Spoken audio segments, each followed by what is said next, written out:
In the heart of West Africa, a country often overlooked in the corridors of global power has now become the center of a groundbreaking story.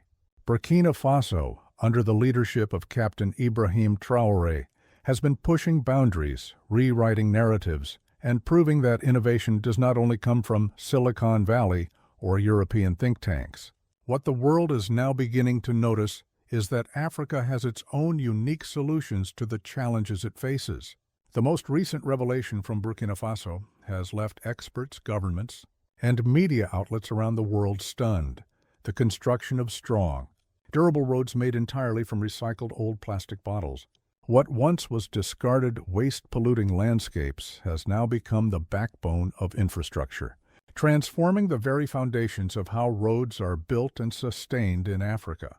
This development is not merely about engineering, it is about vision, resilience in redefining what is possible when innovation meets necessity. For decades, Africa has been suffocated by narratives that portray it as dependent on aid, incapable of leading technological revolutions, or too poor to solve its own infrastructure crises. Burkina Faso is shattering these stereotypes with every kilometer of road laid. By turning waste into strength, the country is rewriting not just its own destiny, but also showing the world that alternative development models exist, and they are rooted in creativity, sustainability, and independence. The idea of using recycled bottles and plastic waste for road construction did not emerge in a vacuum. For years, Burkina Faso has been grappling with poor road networks that hampered trade, travel, and communication. The rainy seasons often washed away fragile dirt roads, while the scorching heat during dry seasons cracked the few paved roads that existed. For rural communities, this meant isolation. For farmers, it meant difficulty getting their produce to markets. And for the economy as a whole, it meant stagnation. Building conventional asphalt or concrete roads would require billions of dollars, money the country did not have and did not wish to borrow under exploitative conditions from international lenders like the IMF or the World Bank. Instead, under the directive of Ibrahim Traoré, engineers, researchers, and community leaders turned their eyes inward. They looked at what Burkina Faso had in abundance: plastic waste. Like many African nations, Burkina Faso faced a growing crisis of discarded bottles, bags, and non-biodegradable plastics choking rivers, littering streets, and posing environmental hazards. What was seen as trash by some was recognized as opportunity by the new leadership. The transformation of these plastics into road building material was not only cost-effective but also environmentally revolutionary. The process begins by collecting thousands of discarded plastic bottles from streets, dumps, and waterways. These plastics are then sorted, cleaned, and shredded into fine particles before being melted and blended with other locally available materials such as sand. The result is a composite mixture that hardens into road-building blocks with remarkable durability. Unlike traditional asphalt, these plastic-based roads withstand extreme temperatures, resist erosion during heavy rains, and remain flexible enough to avoid cracking. In fact, early results show that roads built from plastic bottles in Burkina Faso are lasting up to 3 times longer than conventional roads. The shock to the world has not come merely from the engineering feat itself, but from the fact that Burkina Faso, a country often labeled as one of the poorest in the world, is leading in an area where wealthier nations have failed to implement change at scale.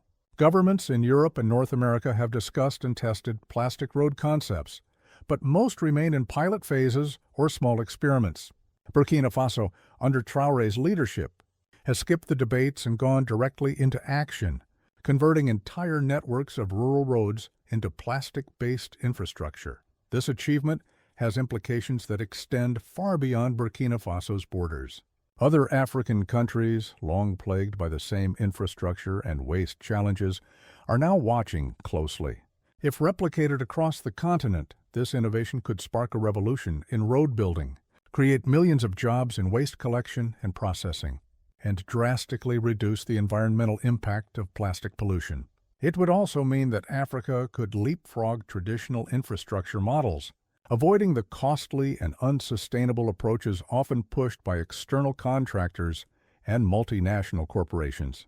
At the heart of this innovation is a political and ideological shift.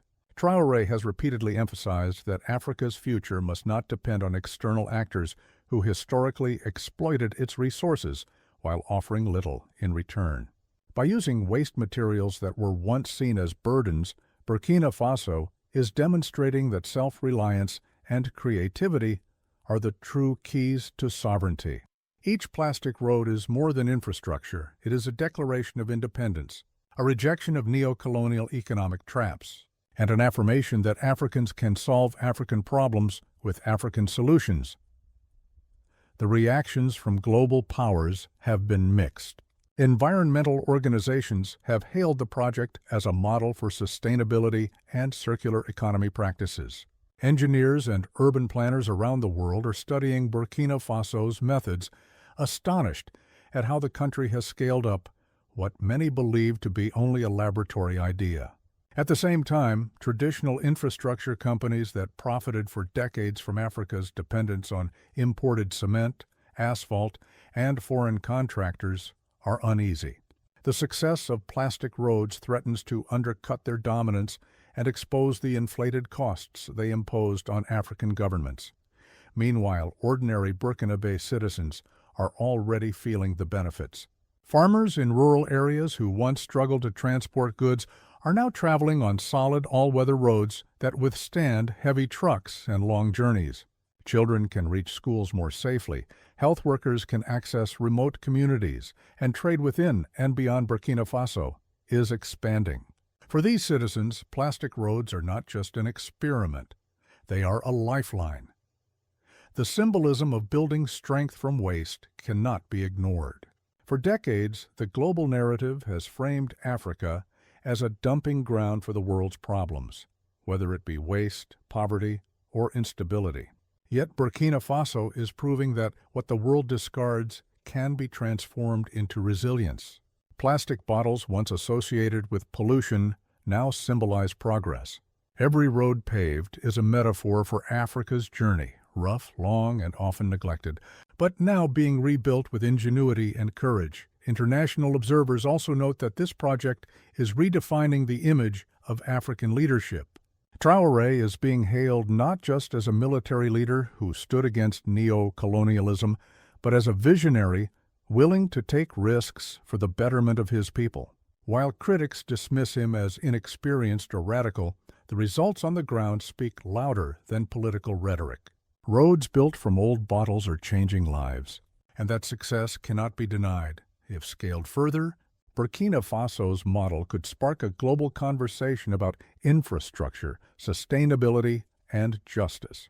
Imagine a future where the plastic waste-choking oceans and landfills worldwide is redirected into durable roads, affordable housing, or other vital structures.